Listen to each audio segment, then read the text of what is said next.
Ayan po na kahoy ay kakainin natin yung kanyang talbos. Ayan o. Ito yung kahoy niya. Ito yung talbos niya. Ayan. Itong puno niya. Ito. Ayan. Kahoy yan. Ano. Talbos ng natawag naming ipil-ipil. Ewan ko sa Tagalog to.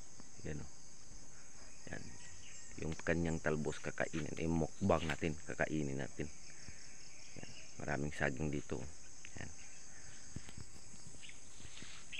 Yan, yung kahoy na yan. Yan.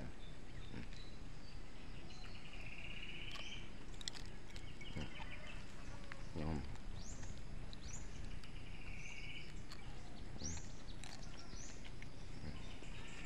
Oh.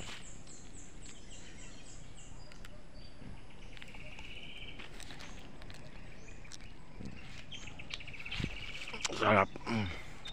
So ito na sa guys, yung ano, yung tinatawag na ipil-ipil na kahoy. Ito po yung bunga niya guys, oh. Yan. Yan. Oh. Pero kinakain to guys, tingnan nyo guys. Kung magkuha ako guys.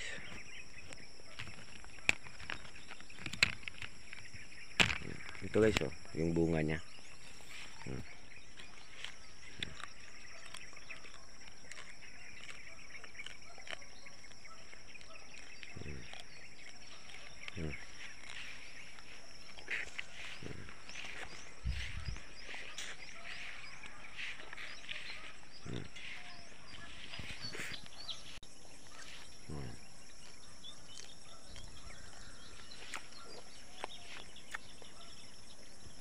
Tapos guys, ito yung talbos niya guys.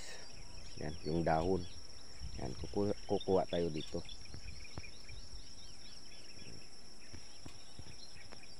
Yan guys, oh, marami dito guys. Yan.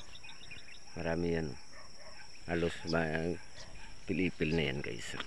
Ito yung talbos na guys. Yan. Itong talbos na.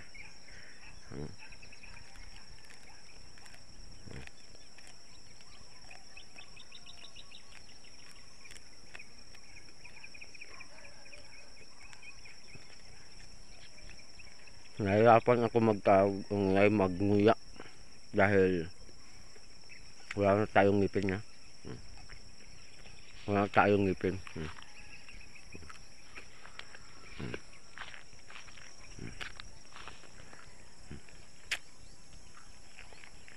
Nahirapan akong manguya ba. Ito pa yung natira. Yan. Alam nyo guys, yung talbos nito at saka yung bunga, gamot to. Kumukuha ito ng ano, ng tawag nito sa bulati sa tiyan ng, yung bulati na yung tinatawag namin sa Ilonggo ay bitok. Yung bulati ba sa tiyan. Yan, kumukuha na yan ito.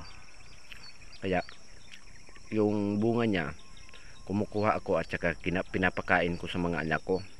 Pagka inumagahan, mayroong lalabas na ano, ng ano, mauud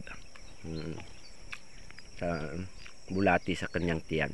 So hanggang dito na lang guys. So maraming salamat po at God bless sa inyong lahat. Shoutout pala sa Team Lab at saka kay Kuya Jupas, kay Kuya Makmak, at sa lahat ng Rina, Twins PH at Idol Rapi Tulpo, shout out, at sa lahat na rin ng ating mga supporters. So dito, hanggang dito na lang guys. So bye bye.